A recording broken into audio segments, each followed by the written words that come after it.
I wiped my floury hands on my apron and reached for the ringing phone. Laura's Bakery. How can I help you? Mom, it's me. Can you pick me up from soccer practice? Dad forgot again. I sighed, glancing at the clock. Sure, sweetie, I'll be there in 20 minutes. As I hung up, my assistant Megan poked her head around the kitchen door. Everything okay, Laura? Just Mark forgetting the kids again. Can you handle closing up? Megan nodded, and I grabbed my purse, heading out into the crisp autumn air. The drive to the soccer field was quick, and I spotted my daughter, Emma, sitting on the curb, her chin resting on her knees. Hey, kiddo, I called, rolling down the window. Hop in. Emma climbed into the car, her face a storm cloud. Dad never remembers anything anymore. I'm sure he's just busy with work, I said, not entirely believing it myself. How about we stop for ice cream on the way home? Emma's face brightened, and we chatted about her day as we drove to the local ice cream parlor. As we pulled into the driveway at home, I noticed Mark's car was already there. Why don't you go start your homework? I suggested to Emma. I'll bring your ice cream in. I found Mark in his home office, hunched over his drafting table. Hey, I said, leaning against the doorframe. You forgot Emma again. He looked up, genuine surprise on his face. Oh, God, I'm sorry, Laura. I got caught up in this new project and... It's fine, I interrupted, not wanting to hear another excuse. Just try to remember next time, okay? Mark nodded, and I turned to leave, but something caught my eye. A small, ornate box sat on the edge of his desk, one I'd never seen before. What's that? I asked, pointing. Mark's eyes widened slightly. Oh, just some old keepsakes. Found them when I was cleaning out the attic last weekend. I reached for the box, but Mark's hand shot out, stopping me. It's nothing interesting, really. Just some old photos and stuff.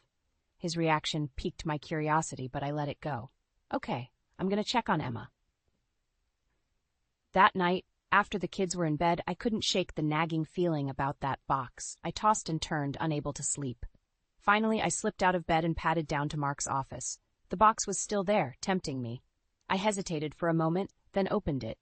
Inside were a few old photos, ticket stubs, and a folded piece of paper. I unfolded it, my heart racing. My dearest Mark, it began. I know we said goodbye, but I can't stop thinking about you. What we had was special, and I'm not ready to let it go. Please meet me at our spot. We need to talk.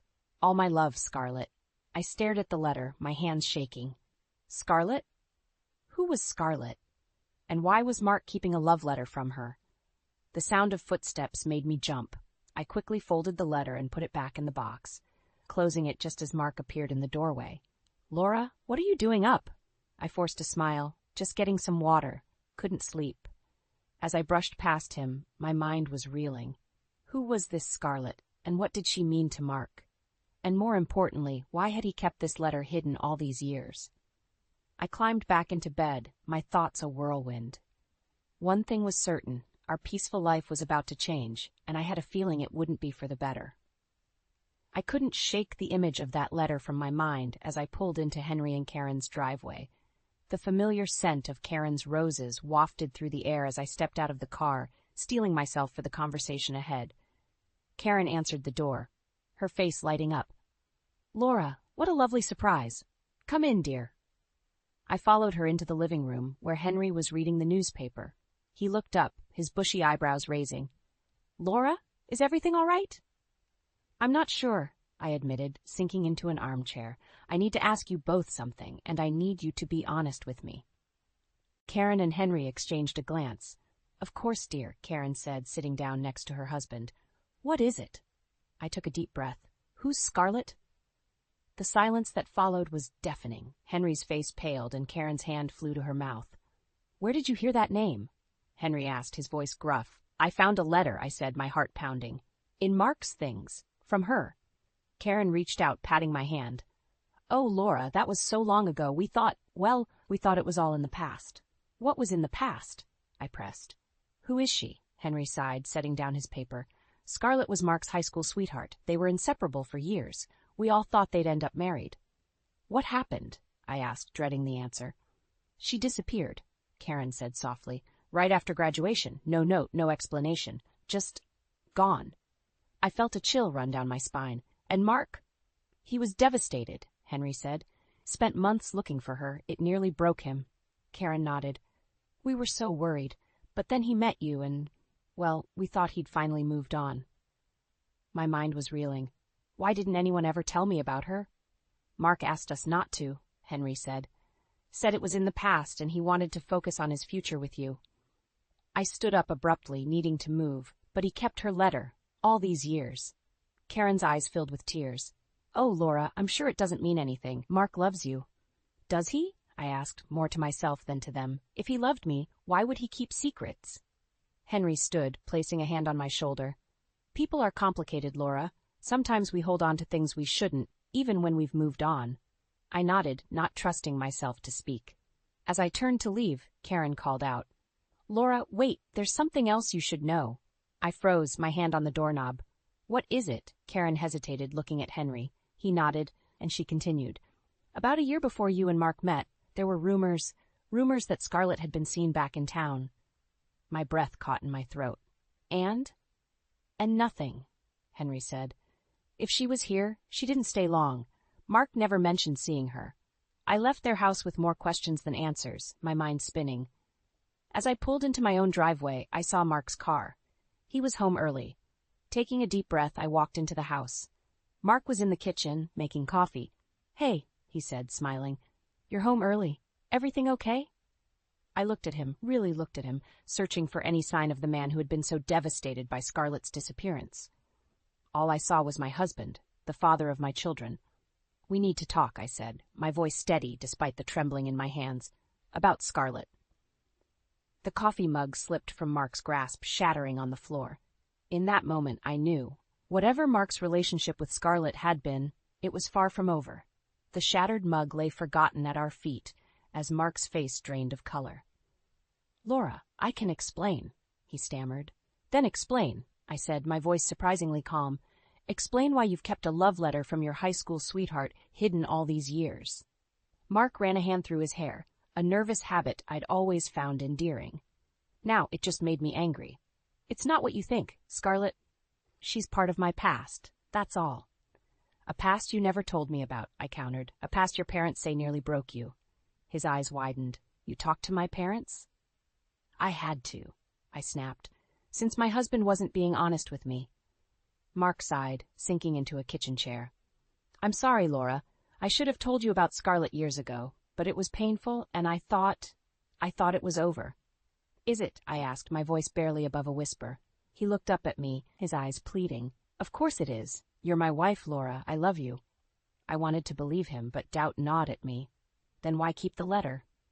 Mark hesitated, and in that moment, I knew there was more. Mark, I said, my voice hardening, what aren't you telling me? He stood up abruptly, pacing the kitchen. About a year before we met, Scarlett came back to town. My heart sank. Your mother mentioned rumors, but she said you never saw her. Mark's face contorted with guilt. I lied to them. I did see her. The room seemed to spin. I gripped the counter for support. And nothing happened, he said quickly. We talked. She apologized for leaving, but I was still angry, still hurt. I told her I never wanted to see her again. But you kept her letter, I said, the pieces slowly falling into place. You kept it all this time. Mark reached for me, but I stepped back. Laura, please. It doesn't mean anything. It's just a reminder of a different time in my life. I shook my head, tears stinging my eyes. No, Mark, it's more than that. You've been holding on to her all these years, even if you didn't realize it. His face crumpled. I'm sorry. I never meant to hurt you. But you did, I said, my voice breaking. And now I don't know if I can trust you. I turned to leave, but Mark's next words stopped me cold. There's something else. I slowly faced him, dread pooling in my stomach. What? Mark's eyes were filled with tears. When Scarlett came back, she wasn't alone. My breath caught in my throat. What do you mean? She had a baby with her, Mark said, his voice barely audible. A little boy. The world seemed to tilt on its axis. Are you saying? Mark nodded, unable to meet my eyes. I don't know for sure, but the timing fits, and he looked so much like me. I stumbled backwards, my mind reeling. You have a son? With Scarlett? I don't know, Mark said, reaching for me again. I swear, Laura, I never saw them again after that day. I didn't want to know. But I was beyond hearing his explanations. My entire world had just shattered, and I couldn't breathe. Without a word, I grabbed my keys and ran out of the house, ignoring Mark's calls behind me. As I drove aimlessly through town, tears blurring my vision, one thought kept repeating in my mind. My husband might have another family. A family he'd kept secret for over 20 years. I pulled over, my hands shaking as I reached for my phone. I needed answers, and I knew there was only one person who could give them to me. With trembling fingers, I searched online for Scarlett in our town. And there she was. Scarlett Anderson, owner of a local art gallery. Before I could talk myself out of it, I typed in the address and started the car. It was time to meet the woman who had haunted my marriage for far too long. My heart pounded as I stood outside Scarlett's art gallery. The closed sign hung in the window, but I could see movement inside. Taking a deep breath, I knocked. A woman with long auburn hair opened the door, her green eyes widening in surprise. "I'm sorry, we're closed." "Are you Scarlett?" I interrupted, my voice shaking. She hesitated, then nodded. "Yes, I am. And you are?" "Laura," I said, watching her face carefully. Mark's wife." The color drained from Scarlett's face. She stepped back, allowing me inside. "I think we need to talk." The gallery was filled with vibrant paintings, but I barely noticed them as I followed Scarlett to a small office in the back. She gestured for me to sit, but I remained standing, too agitated to be still. "I assume Mark told you about me," Scarlett said softly. I laughed bitterly. "No, actually. I found your letter, the one you wrote him years ago." Scarlett's eyes widened. "He kept that, after all this time?" "Apparently," I said, my anger rising. "What I want to know is why you came back. Why you showed up with a baby and turned Mark's life upside down." Scarlett flinched. "I never meant to hurt anyone. I was young and scared when I left. When I came back, I thought Mark deserved to know the truth." "And what truth is that?" I demanded, though I already knew the answer. Before Scarlett could respond, the office door opened. A young man walked in, his features so familiar it took my breath away. He was the spitting image of Mark at that age. "Mom?" he said, looking between us with confusion. "Is everything okay?" Scarlett's face paled further. "Ashton, honey, could you give us a minute?" But I couldn't take my eyes off him. "You're Mark's son," I whispered. Ashton's eyes widened. "What?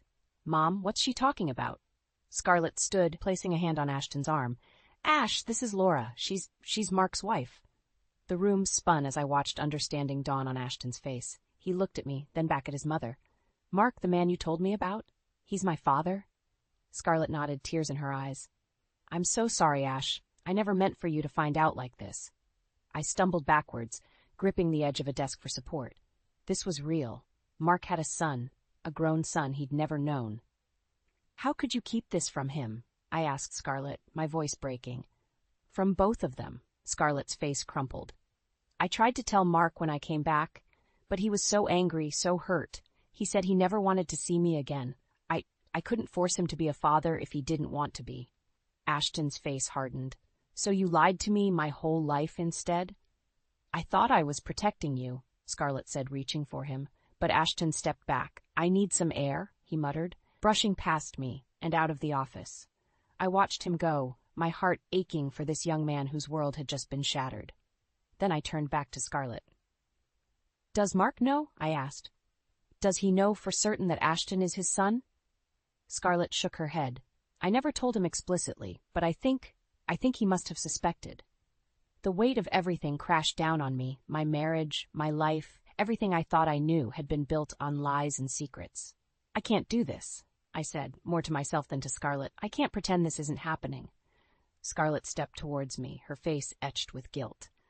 "Laura, I'm so sorry. I never wanted to hurt anyone, especially not you or Ashton." But her words barely registered, piecing together a plan. I knew what I had to do. "Mark's birthday is next week," I said, my voice steadier than I felt. "There's going to be a party. I think you and Ashton should come." Scarlett's eyes widened in shock. "What, Laura, I don't think that's a good idea." "No," I cut her off. "It's time for the truth to come out. All of it. No more secrets, no more lies." As I walked out of the gallery, leaving a stunned Scarlett behind, I felt a strange sense of calm. The worst had happened, and I had survived. Now it was time to take control of my life again. And it would start with Mark's birthday party. I sat across from Hazel in her law office, my hands wrapped around a lukewarm cup of coffee. The events of the past few days tumbled out of me in a rush, leaving me breathless and on the verge of tears. Hazel leaned back in her chair, her brow furrowed. Laura, I'm so sorry you're going through this. It's a lot to process. I laughed bitterly.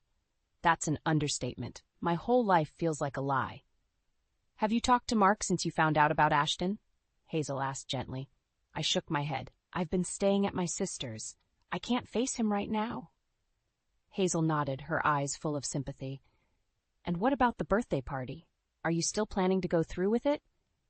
I have to, I said, my voice stronger than I felt. I can't keep living like this, pretending everything's fine when it's not. I need the truth to come out. Are you sure that's wise? Hazel cautioned. Exposing everything at a public event could have serious consequences. I met her gaze, my resolve hardening. What about the consequences I'm already facing? The lies, the betrayal? I can't just sweep it under the rug. Hazel sighed, leaning forward. Laura, as your friend, I understand your pain. But as a lawyer, I have to advise you to think carefully about your next steps. If you're considering divorce. Divorce. The word hit me like a punch to the gut. I hadn't even allowed myself to think that far ahead. It's a possibility you need to consider, Hazel said gently, and if that's the case, exposing Mark publicly could complicate legal proceedings. I stood up, pacing the office. So what am I supposed to do? Just pretend I don't know about his secret son? Act like my marriage isn't falling apart? Hazel stood, placing a comforting hand on my arm. No, of course not. But there might be a better way to handle this, one that protects you and your children. I froze. Oh God, the kids. How am I going to tell them about all this? One step at a time, Hazel soothed. First, I think you need to have an honest conversation with Mark, away from the party, away from Scarlett and Ashton. Just the two of you. I shook my head, tears spilling over. I don't know if I can face him alone. I'm so angry, Hazel, and hurt. What if I say something I can't take back? That's why I'm here, Hazel said, squeezing my arm. If you want, I can be present as a mediator, to keep things civil and protect your interests. I considered her words, my mind racing. The thought of confronting Mark was terrifying, but the alternative, continuing to live in this limbo of secrets and lies, was unbearable. Okay, I said finally. I'll talk to him, but I'm not backing down on the party. Scarlett and Ashton deserve to know the truth, too. Hazel nodded, a hint of worry in her eyes. Just promise me you'll be careful. Don't do anything rash. As I left Hazel's office, my phone buzzed with a text from Mark. Please come home. We need to talk. My heart raced as I typed out a reply. Tomorrow, 2 p.m. Bring the truth this time. I drove home in a daze, my mind whirling with possibilities. What would happen tomorrow? Could my marriage survive this? And what about Ashton, the son Mark never knew he had? As I pulled into my driveway, I saw a figure sitting on the front steps. It was Ashton. He stood as I approached, his face a mirror of Mark's at that age. Mrs. Walker, I'm sorry to show up like this, but I need to know the truth about everything. I looked into his eyes, Mark's eyes, and made a decision. The time for secrets was over. Come inside, Ashton, I said, unlocking the door. I think we both deserve some answers. The day of Mark's birthday party arrived, and my stomach churned with a mix of dread and determination. I'd spent the past week in a haze of anger and confusion, avoiding Mark's calls and throwing myself into party preparations. Now, as I arranged the last of the decorations, I couldn't shake the feeling that everything was about to change. The doorbell rang, and I froze. It was too early for guests. My heart pounding, I opened the door to find Scarlett standing there, looking as nervous as I felt. Laura, she said, her voice barely above a whisper. I wasn't sure if I should come, but I think we need to talk before everyone else arrives. I nodded, stepping aside to let her in. As she passed, I caught a whiff of her perfume, the same scent that had lingered on that old love letter. My fists clenched involuntarily. Where's Ashton? I asked, leading her to the kitchen. Scarlett's eyes widened. He's coming later. I wanted to speak with you alone first. I turned to face her, crossing my arms. What could you possibly have to say to me? She took a deep breath. I want you to know that I never meant for any of this to happen. When I came back all those years ago, I truly believed Mark deserved to know about Ashton, but when he reacted so angrily, I thought it was best to keep my distance. And now, I challenged, why come back into our lives now? Scarlett's eyes filled with tears. Ashton started asking questions. About his father, about his past. I couldn't keep lying to him, and then when you showed up at the gallery, I realized it was time for the truth to come out. Before I could respond, the front door opened. Mark's voice called out, "Laura, are you here?" Scarlett and I froze, staring at each other in panic. Footsteps approached the kitchen, and then Mark appeared in the doorway. His eyes widened as he took in the scene before him. "Scarlett?" he gasped. "What are you doing here?" I watched as a myriad of emotions flashed across Mark's face. Shock, confusion, and something else. Something that looked dangerously like longing. "I invited her," I said, my voice steadier than I felt. "And Ashton, too.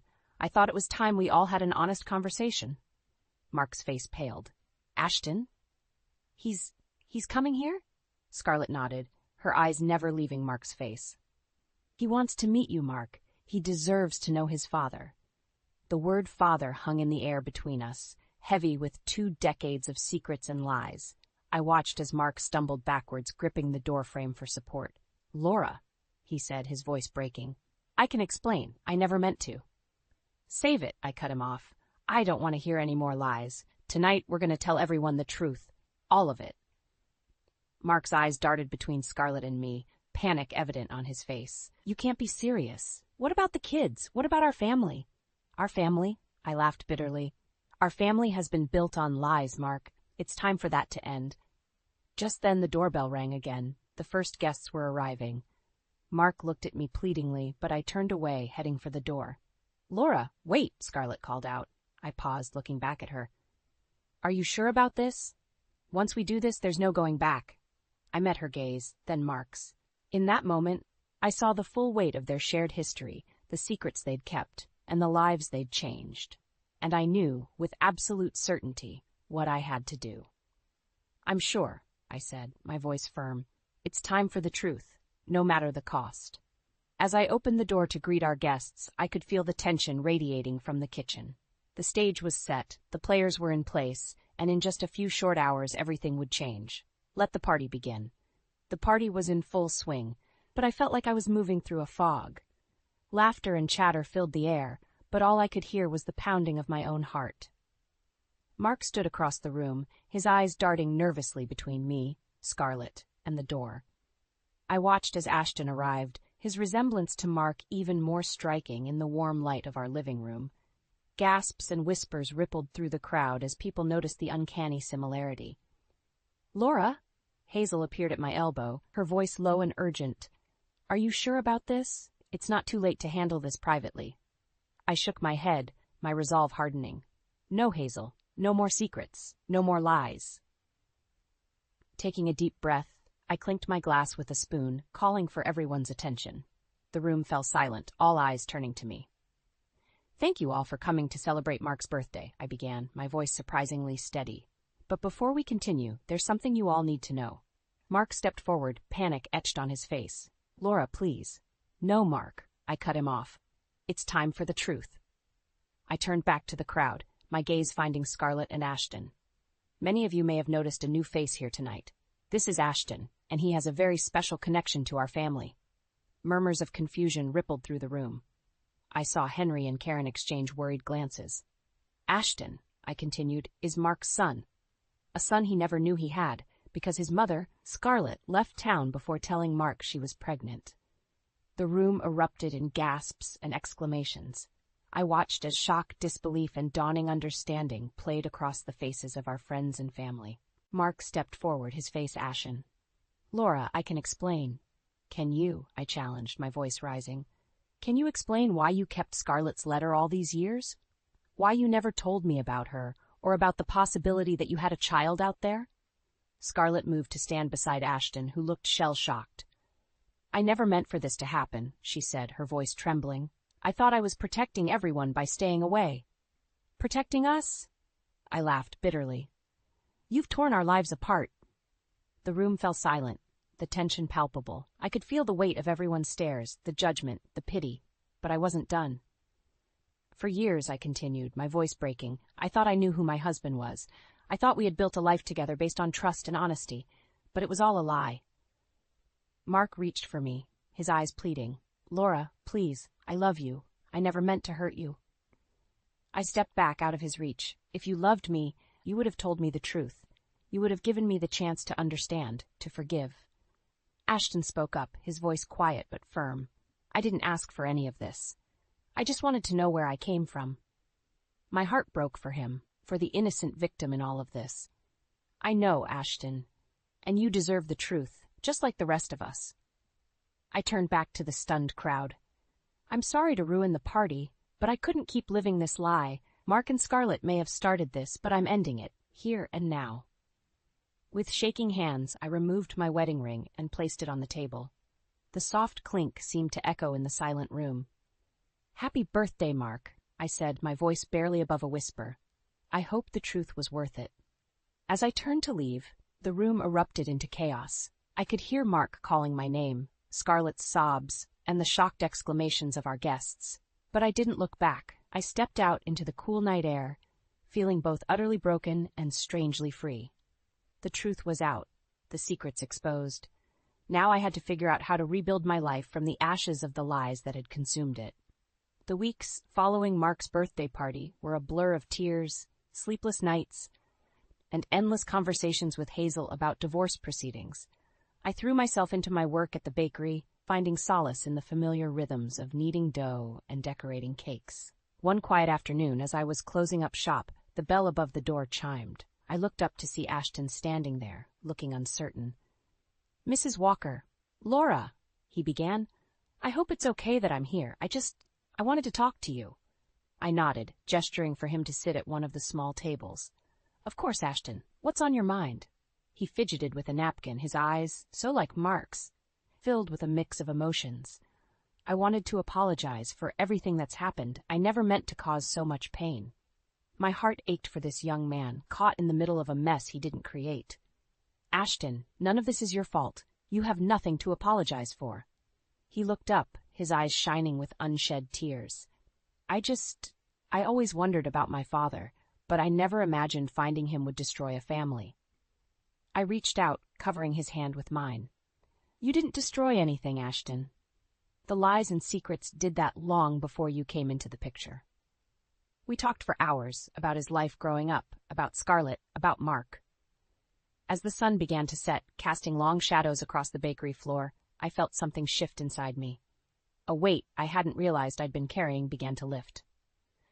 The next day, I met with Mark at Hazel's office to finalize our separation agreement. As we sat across from each other, the man I'd loved for so many years looked older, worn down by the weight of his secrets. "Laura," he said, his voice barely above a whisper, "I know I've hurt you beyond forgiveness, but I want you to know that I truly do love you." I looked at him, really looked at him, and felt a wave of emotions wash over me, anger, sadness, and surprisingly, a glimmer of understanding. "I believe you, Mark," I said softly, "but love isn't enough when there's no trust. We can't go back to what we were." He nodded, a single tear rolling down his cheek. "I know, I just hope, someday, you can forgive me." As I signed the papers, I felt a strange sense of peace settle over me. This wasn't the ending I'd imagined for our story, but perhaps it was the beginning of a new chapter. Weeks turned into months, and slowly I began to rebuild my life. The bakery thrived, and I found joy in simple pleasures, morning walks, coffee with Hazel, quiet evenings with a good book. And to my surprise, I found myself forming a tentative friendship with Ashton, who had become a regular at the bakery. One sunny afternoon, as I was experimenting with a new recipe, Ashton appeared at the counter, a shy smile on his face. "I was wondering," he said, "if you might need an extra pair of hands around here. I've always loved baking, and well, I thought it might be nice to get to know you better." I felt a warmth spread through my chest, a feeling I hadn't experienced in a long time. Hope. "I'd like that, Ashton. I'd like that very much." As we worked side by side, rolling out dough and sharing stories, I realized that life had a funny way of giving you exactly what you needed, even if it wasn't what you'd expected.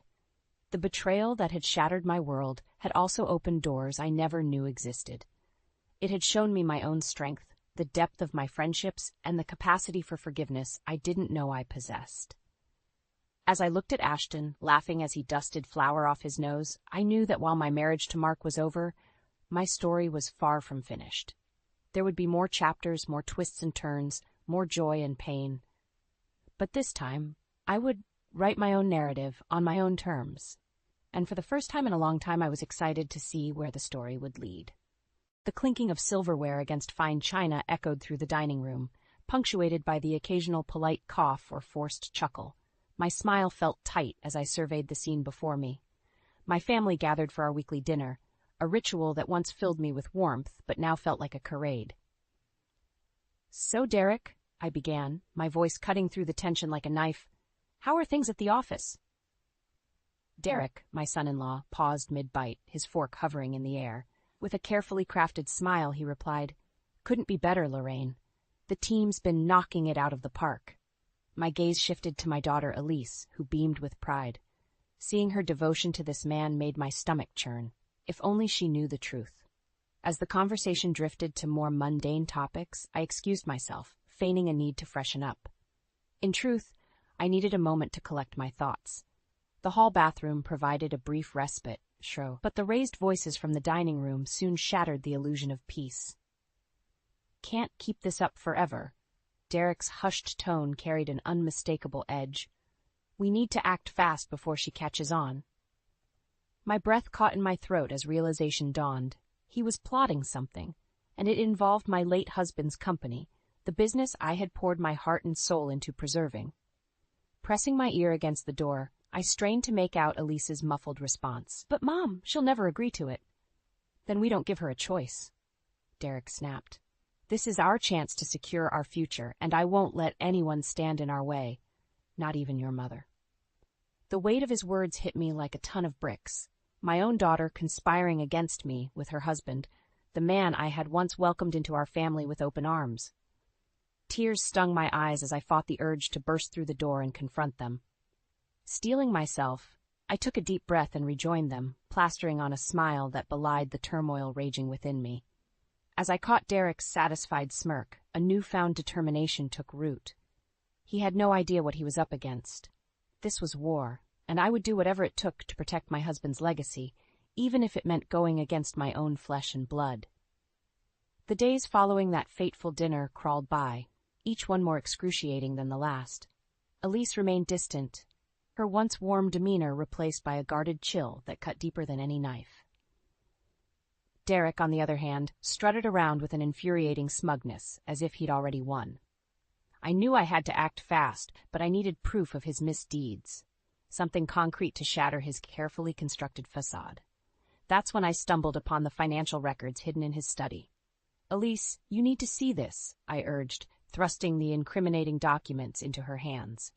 Her brow furrowed as she scanned the pages. "What is all this?" "Evidence that your precious husband has been embezzling from the company," I spat, my anger boiling over. "He's been bleeding us dry for years, right under our noses." Elise recoiled as if struck, her expression a mixture of disbelief and hurt. "Mom, how could you accuse Derek of something like that? These numbers, they must be a mistake." "A mistake?" I let out a bitter laugh. "Open your eyes, Elise. That snake has been playing us both for fools." Derek chose that moment to saunter in, his eyes narrowing as he took in the scene before him. "What's going on here?" "Your wife seems to have uncovered your little secret," I snarled, thrusting the documents at him. "Care to explain yourself?" For a fleeting moment, his mask slipped, revealing the ruthless predator lurking beneath, but just as quickly it was replaced by a look of feigned innocence. "Lorraine, you're not making any sense," he said, his voice dripping with false concern. "These are just routine financial reports. I've done nothing wrong."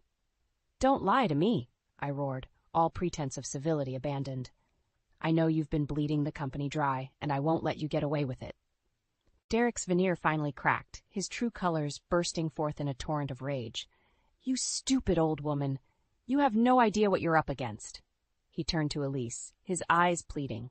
"Sweetheart, you have to believe me. Your mother's lost her mind." Elise stood frozen, her gaze darting between us, torn between the man she loved and the mother who had raised her. In that moment, I saw the first glimmer of doubt flicker across her face. She faltered, her voice small and uncertain. "I don't know what to believe anymore."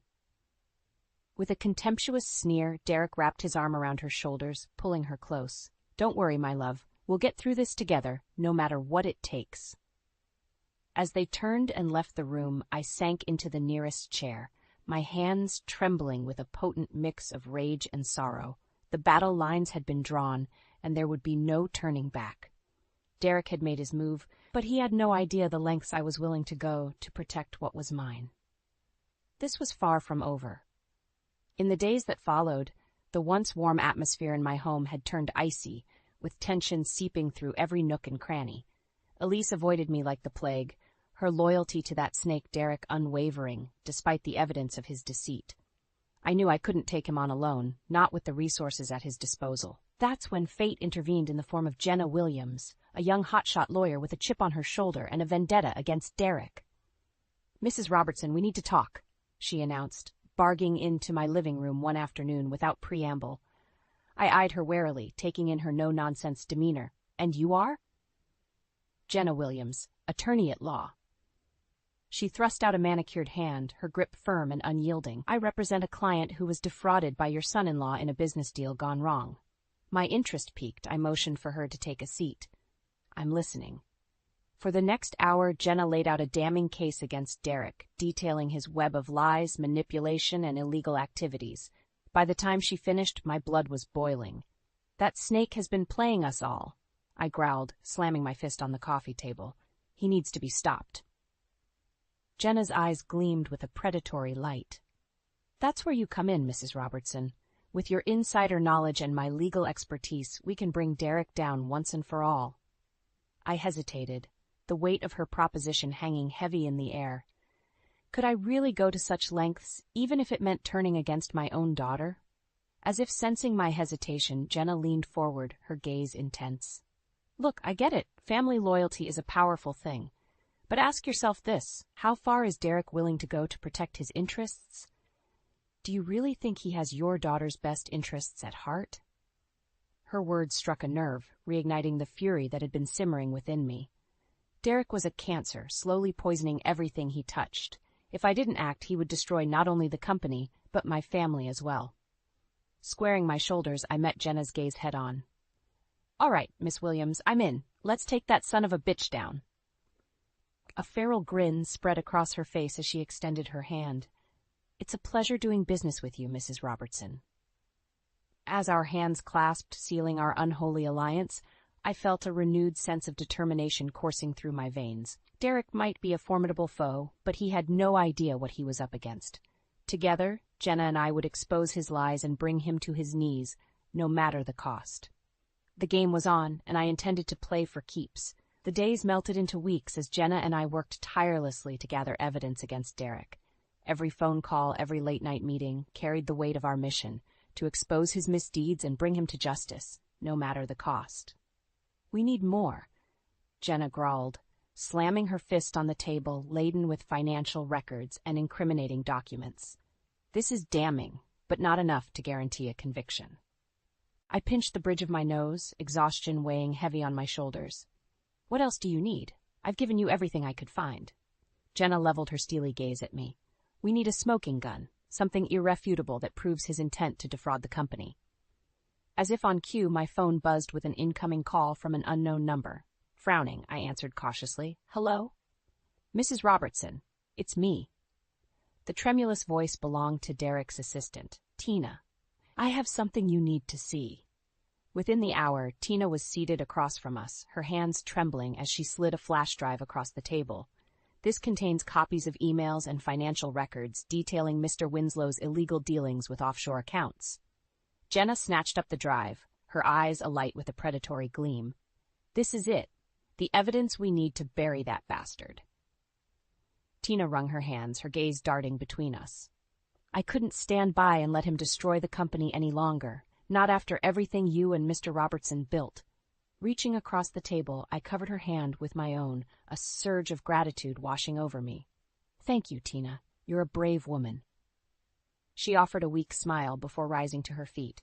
"Just make sure he pays for what he's done." As the door clicked shut behind her, Jenna let out a low whistle. "She's got guts. I'll give her that."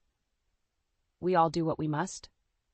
I murmured, my thoughts drifting to Elise and the sacrifices I was willing to make to protect her future. Jenna's voice snapped me back to the present. Now that we have what we need, it's time to take that snake down once and for all. The days that followed were a whirlwind of strategy sessions and meticulous planning. We knew Derek wouldn't go down without a fight, so we had to be prepared for anything. Every move, every contingency was calculated with surgical precision. As the crucial board meeting loomed, the tension was thick enough to cut with a knife. Derek remained oblivious to our efforts, strutting around with his usual arrogant bravado. Little did he know, his world was about to come crashing down around him. The night before the meeting, I found myself staring out the window, watching the moonlight dance across the backyard where Elise used to play as a child. So much had changed, so many bonds frayed in the pursuit of justice. But as I clutched the damning evidence in my hands, I knew there was no turning back. Derek had made his bed, and now he would lie in it. Come morning, the game would reach its climax, and I intended to be the last one standing. The familiar hum of the office should have been comforting, but as I strode down the hallway, briefcase in hand, a sense of trepidation gnawed at me. Today was the day, the culmination of weeks of planning, strategizing, and sleepless nights. Morning, Mrs. Robertson. Derek's cheerful voice cut through the din like a hot knife through butter. He fell into step beside me, that ever-present smirk plastered across his face. You're looking radiant as always. I suppressed a shudder, forcing a tight smile. Derek, I trust you're prepared for today's meeting? Of course, he replied, his tone dripping with false sincerity. I always come prepared. If only he knew the truth, that this very meeting would be his undoing. Jenna and I had spent countless hours rehearsing, ensuring every detail was accounted for, every contingency planned for.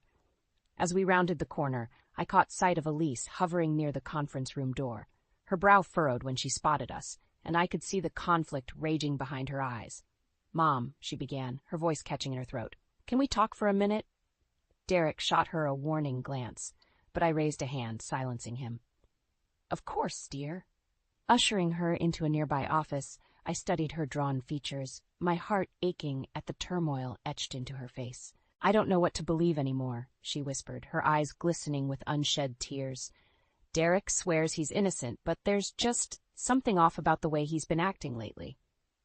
I longed to pull her into my arms, to shield her from the harsh realities we were about to face, but I knew this was a battle she needed to fight on her own. Listen to your instincts, Elise, I murmured, cupping her cheek.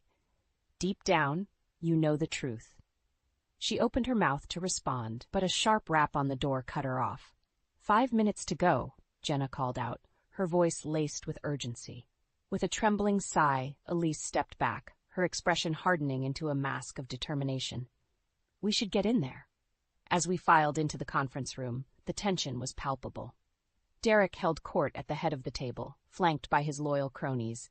But as my gaze swept across the assembled faces, I took heart in the handful of allies Jenna and I had managed to turn. Men and women who had seen through Derek's lies and were ready to take a stand. Shall we begin? Derek's voice boomed, snapping me back to reality. This was it, the moment of truth. With a subtle nod to Jenna, I steeled myself for the battle ahead. No more games, no more deception. It was time for Derek Winslow to face the consequences of his actions. Come hell or high water, I would see him burn. The conference room descended into a tense silence as Derek launched into his opening remarks, his smooth baritone masking the venom that lurked beneath. I fought the urge to roll my eyes at his blatant attempts to cast himself as the wronged party, the victim of some grand conspiracy. Jenna caught my eye from across the table, a silent signal passing between us. It was time. If I may interject, I called out, my voice ringing with a confidence I didn't quite feel. All eyes swiveled in my direction, and I could sense Derek's irritation simmering beneath the surface. Mrs. Robertson, he drawled, his tone laced with forced patience. I was under the impression this was a board meeting, not a therapy session for your delusions. A ripple of unease swept through the room, but I held my ground, leveling my gaze at the man who had once been like a son to me. I think it's time we address the elephant in the room, Derek. His eyes narrowed, but I pressed on, nodding at Jenna to cue the projector. For years, you've been bleeding this company dry through a complex web of offshore accounts and dummy corporations. As the damning financial records flickered across the screen, a hush fell over the attendees. Even Derek's staunchest allies shifted uncomfortably in their seats, the weight of the evidence undeniable. Derek, however, maintained his composure, a derisive chuckle escaping his lips. "Really, Lorraine? This is what you've resorted to? Slandering me with doctored documents and baseless accusations? I wouldn't be so sure about that." All heads swiveled as Tina, Derek's former assistant, stepped into the room, clutching a thick manila envelope. Derek's smug facade faltered, his eyes widening in a rare display of unguarded emotion. "Tina, what is the meaning of this?" "The meaning," she said, her voice trembling but resolute, "is that I can no longer be complicit in your crimes, Mr. Winslow." With a deft flick of her wrist, she upended the envelope, scattering its contents across the table. A damning trail of emails, bank statements, and ledgers, all bearing the irrefutable proof of Derek's illegalities. A deafening silence blanketed the room as the reality of the situation sank in. Derek's allies exchanged uneasy glances, their allegiances fracturing before our very eyes. Derek, for his part, had abandoned all pretense of civility. His handsome features contorted into a mask of rage as he rounded on me, spittle flying from his lips. "You conniving old witch! How dare you turn my own people against me?" Before anyone could react, Jenna was on her feet, her steely gaze boring into Derek's. "That's enough, Winslow. The jig is up. We have more than enough evidence to bury you in criminal charges, embezzlement, fraud, money laundering, you name it." Derek's chest heaved with each ragged breath, his eyes darting around the room like a cornered animal.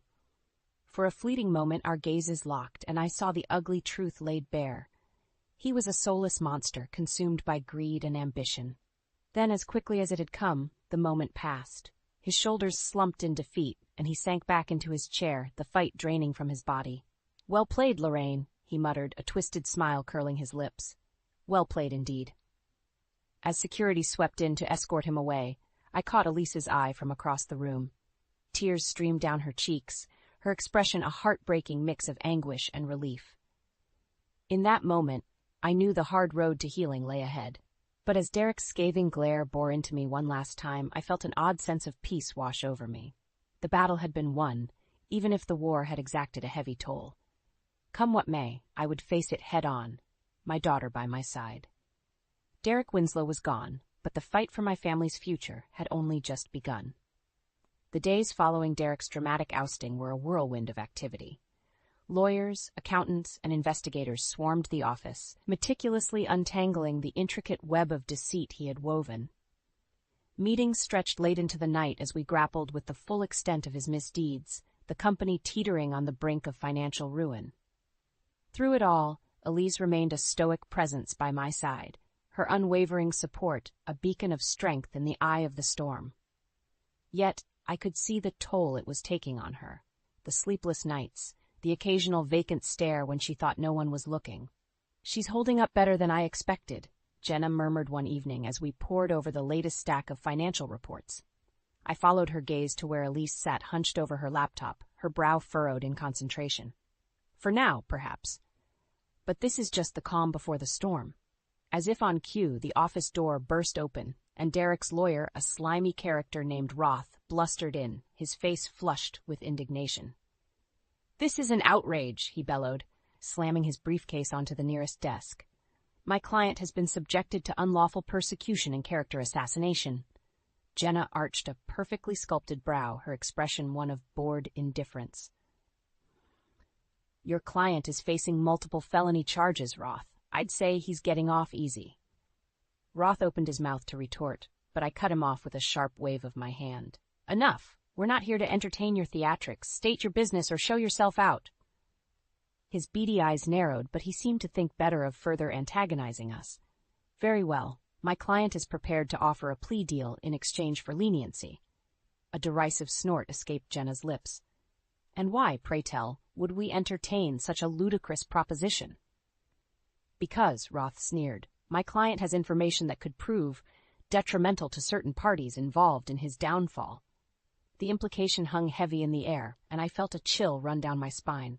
Of course, the snake would try to slither his way out of the noose, even if it meant dragging others down with him. Elise had gone rigid at her workstation, her knuckles white as she gripped the edge of the desk. "He's bluffing," she murmured, her voice laced with a desperation that belied her words.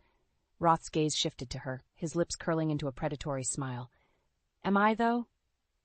Your dear husband has a knack for uncovering secrets, even those buried deepest in the family closet." A tense silence stretched between us, punctuated only by the faint ticking of the wall clock. Finally, Jenna broke the stillness, her voice a low, dangerous growl. "Get out." Roth's eyes widened in mock surprise. "You're not even going to hear me out? Who knows what skeletons Mr. Winslow might have unearthed in his quest for—" "I said, get out." Jenna was on her feet now, her finger jabbing the air mere inches from Roth's pallid face. "Before I have you forcibly removed from the premises." For a moment it seemed he might press his luck, but something in Jenna's steely gaze must have given him pause. With a disdainful sniff, he snatched up his briefcase and turned on his heel, muttering curses under his breath as he stormed out. The office descended into a heavy silence, the weight of Roth's thinly veiled threats hanging over us like a dark cloud. Elise's shoulders trembled, and I moved to her side, enveloping her in a fierce embrace. "It'll be all right, sweetheart," I murmured, stroking her hair. "That snake has no venom left to strike with." Yet even as the words left my lips, a tendril of doubt snaked its way into my heart. Derek was a master manipulator, and if there was one thing I'd learned, it was never to underestimate his capacity for cruelty. The battle might have been won, but the war was far from over. The months that followed Derek's downfall were a whirlwind of legal battles and painstaking reconstruction. As the dust settled, the true extent of his betrayal became painfully clear. The company teetered on the brink of financial ruin, its coffers drained by his greed. Yet, through it all, Elise remained a steadfast presence by my side, her resilience a constant source of strength. Together, we pored over financial records, negotiated with creditors, and laid the groundwork for a fresh start, a future untainted by Derek's poisonous influence. "I can't believe he had the audacity to threaten us like that," Elise muttered one evening as we pored over the latest batch of legal documents. I glanced up from the stack of papers, my lips pressed into a grim line. That's just who Derek is, a snake who'll strike at anyone foolish enough to get in his way. Well, he miscalculated this time. There was a steely glint in her eye, a newfound resolve that made my heart swell with pride. We're not going to let him slither back into our lives. As if on cue, Jenna breezed into the room, her hair tousled and a triumphant grin playing across her lips. "Ladies, I come bearing good news." She brandished a thick manila envelope, letting it fall onto the desk with a dull thud. "Derek's plea deal has been finalized. He's looking at a hefty prison sentence, plus financial restitution to the company." A collective sigh of relief escaped our lips, the weight of months of uncertainty finally lifting from our shoulders. Elise's smile was radiant, her eyes shining with unshed tears of joy. "It's really over," she breathed, her voice tinged with disbelief. Jenna's gaze softened as she regarded us both. "Not quite. There's still the matter of rebuilding and moving forward." Her words hung in the air, a sobering reminder of the challenges that lay ahead. For so long, our sole focus had been on excising Derek's cancer from our lives. Now we faced the daunting task of healing the wounds he had inflicted, of reclaiming what was rightfully ours. Yet as I looked around the office, the very heart of my late husband's legacy, I felt a renewed sense of determination coursing through my veins. This was our chance, our opportunity to rise from the ashes and forge a brighter future. "You're right, Jenna," I said, my voice ringing with conviction. "It's time to roll up our sleeves and get to work." The days and weeks that followed were a whirlwind of activity, as Elise and I threw ourselves into the task of rebuilding. We restructured departments, negotiated new contracts, and implemented stricter financial controls, all in an effort to safeguard against any future threats. Through it all, I marveled at the woman my daughter had become, strong, resilient, and fiercely loyal. The shadows of Derek's betrayal still lingered in her eyes, but they were overshadowed by a newfound sense of purpose, a determination to forge her own path. As the sun set on our first day of renewed operations, Elise and I lingered in the empty office, basking in the quiet sense of accomplishment. "Can you believe it, Mom?" she murmured, her gaze sweeping over the familiar surroundings. "We actually did it." I wrapped an arm around her shoulders, pulling her close. Of course we did, sweetheart. We're Robertson women, tough as nails and twice as stubborn. Her musical laughter filled the air, and in that moment, I knew that no matter what challenges lay ahead, we would face them together, united in our strength and resilience. As the last rays of daylight faded, casting long shadows across the room, I couldn't help but feel a sense of bittersweet nostalgia. So much had changed, so many battles fought and won. Yet, in the end, it all came back to this, my family, my legacy, and the unwavering bond that held us together. Derek might have tried to tear us apart, but in doing so, he had only made us stronger. His poisonous influence was but a distant memory, a cautionary tale of what happens when greed and ambition consume a soul. As for us, well, we had a future to forge. One built on the foundations of love, loyalty, and an unbreakable spirit, and this time nothing and no one would stand in our way.